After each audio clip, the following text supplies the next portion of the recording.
here's us. Timer set. Okay. I have to explain the difference between muscle glycogen and liver glycogen. So muscle glycogen is glycogen stored in the muscles, and then liver glycogen is glycogen stored in the liver. Glycogen is glucose that has been stored for later, and you get glucose from when you eat carbs. It's broken down into glucose, and it is what we use. So for muscle glycogen, it's what we use to power our muscle contractions. So it's localized. So if your muscle glycogen is stored in your gastrocnemius, that's where it's going to be used. It doesn't have the enzyme to put it out into your bloodstream to send to other places. So it's localized. So muscle glycogen has the most amount of glycogen stored compared to liver glycogen. Liver glycogen is stored in the liver. It has the enzyme that breaks down glycogen into glucose, sends glucose into the bloodstream to regulate your blood sugar. So that's the difference. They, like a real life example, when I'm running, my muscle glycogen is being used because I'm contracting the muscles, and the glycogen in the muscles that I'm contracting are going to be used. Whereas liver glycogen is used in my everyday life. Just right now, it's being used to regulate my blood sugar, whether it's raising or lowering to keep it balanced. When you're doing activity, liver glycogen is not really used. So yeah. Solid. Yeah. I guess my first question would be like, I'm thinking like maximal exercise. Mm-hmm. Like, how would this glycogen stored in the liver and the muscle play a part in like when you're going all out? Yeah. So like when you're going all out, I mean, obviously muscle glycogen's first thing being used. It stores the most. I think something you said, all out, like makes me think of a marathon. We learned this about a marathon. When you run a marathon, like you're going hard for a while, and then you get to like mile, like your final miles, like 18, 19, 20, 21, like there's this thing called hitting a wall. Our anatomy professor talked about it. He was running it, and he hit his wall at like mile 23. And it's when you run out of glycogen. And so you run out of your muscle glycogen and your liver glycogen, and something happens where you hit this wall because you're out of glycogen. And so there's multiple things that can happen: cramping, muscle pain, things like that when you run out of your muscle glycogen. And then when you run out of your liver glycogen, it's something called exercise-induced hypoglycemia, which is when it's like what normal hypoglycemia is, but it's induced by exercise. Yeah. And that's when people get like dizzy and foggy, and like your brain starts to like be acting weird towards the end of your marathon because you're out of your liver glycogen. But most of the time when you're running a marathon, you have the glucose packets to prevent this. So people are running, they pound the glucose packets. Yeah. Our professor said he did it like every 25 minutes. He hit one of the little packets, and that just keeps your glycogen storage up and prevents you from having muscle pain and fogginess and exercise-induced hypoglycemia. Cool, bro. Yeah, cool. My second question, I'm thinking about my cousin with type 1 diabetes. Mm-hmm. Like, how does liver glycogen, how does like that just play a role into that condition? Yeah. So liver glycogen, I was saying, it breaks down glycogen into glucose, and it's stored in the liver. It's broken down into glucose and then sent out to the bloodstream to regulate your blood sugar. But something that does that is insulin is what tells the liver to do so. It's what tells the liver to do that. So when you have type 1 diabetes, which you don't have proper insulin levels and you don't have proper insulin production, your liver is not going to be told to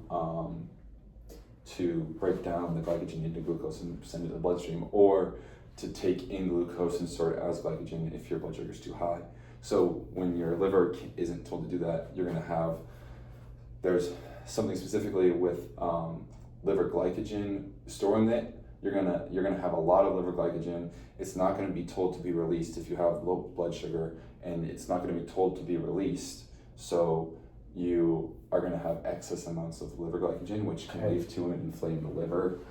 So that's why it's so important to maintain your insulin levels, because If you don't, you can get an inflamed liver because there's so much glycogen that's just not being done with anything. Like it's not being told to be released, and they can just it's super important to like maintain your insulin because we don't want that at all. For sure, they're very important things, but like I was saying with the marathon, with type 1 diabetes, there is bad things that can happen, but they're easily maintained by just keeping, like with the marathon, carb load 48 hours before, and you'll have a better chance of not having, not losing all your, not like using up all your glycogen. And then type 1 diabetes, like you inject yourself with insulin. That's what they mostly do. So that's why insulin's so important. Interesting. Yeah, good points. Well, okay, I'll take over. Thank you. So, my question was the difference between fast and slow glycolysis and then how we train both of them. So, if I'm going to talk about fast and slow glycolysis, I've got to tell you what glycolysis is first. It's the breakdown of glucose to make ATP.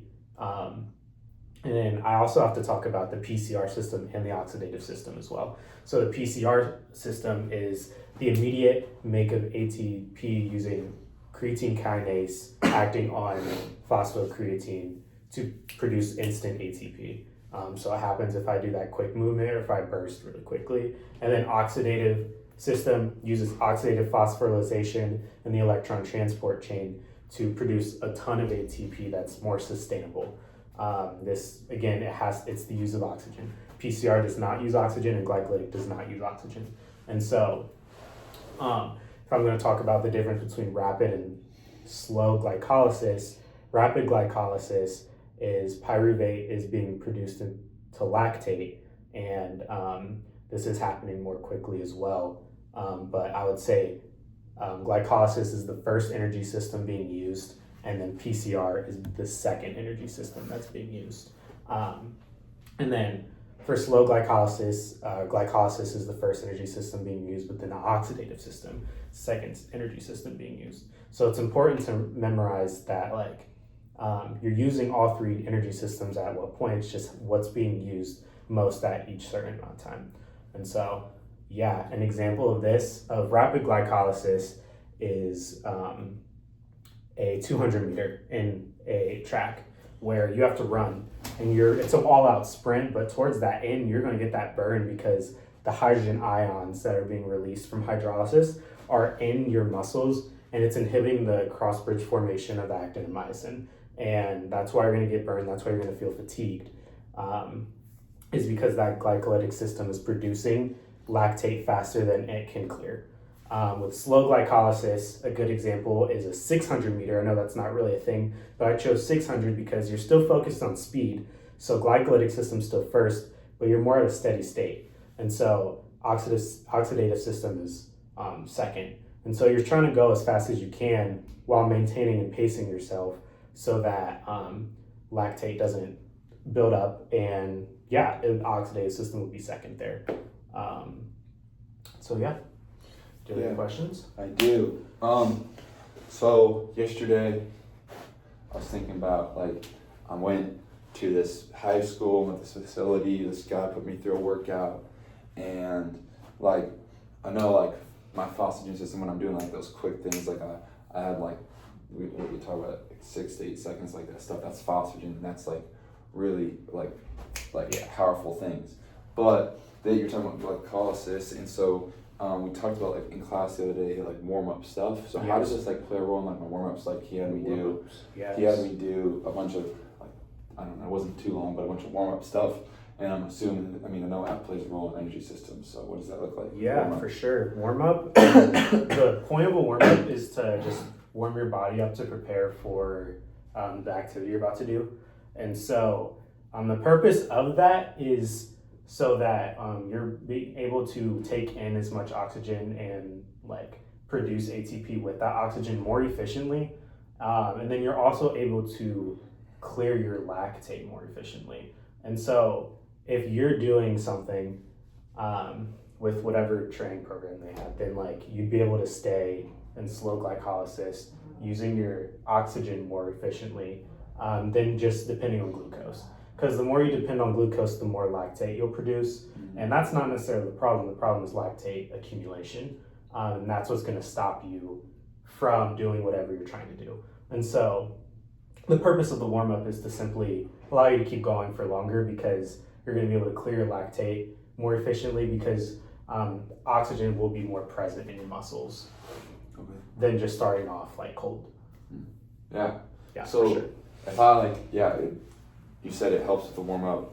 I'd say I've got a basketball game. I warm up. Yes. Like, I love basketball. Play it all the time. Yeah. Warm up, right? How does transitioning then? Like, I'm going to play basketball. I'm playing on the court. I play some 5-on-5. How does the glycolytic system then play a role in me actually playing on the court? Yeah, for sure. Basketball is a great example because it's a long game, but you're still doing very short explosive movements. And so totally towards the beginning of the game, when you're going out full out sprints, when you're doing your jumps, you're relying on your PCR system, but that's going to deplete soon, and you can't rest long enough to regain that back. And so you're going to be relying on rapid glycolysis for that, because your glycolytic system will be first and your PCR system will be second. And so for those explosive movements, it's rapid glycolysis. But towards the end of the game, when you're more fatigued and sometimes you can't go all out anymore, your oxidative system will play a role. You have to have endurance, muscular endurance, cardiovascular endurance. And so that would be more or less slow glycolysis, because you still have to shuffle your feet and move quickly and run and get the layups and dunks and pass. And those are not endurance type of movements. Those are still fast movements. But you would have more of the oxidative, you would rely more on the oxygen. So towards the end of the game, slow glycolysis. Beginning of the game, rapid glycolysis. Thank you. Sure. Makes sense. Of course. Thank you. Thank you.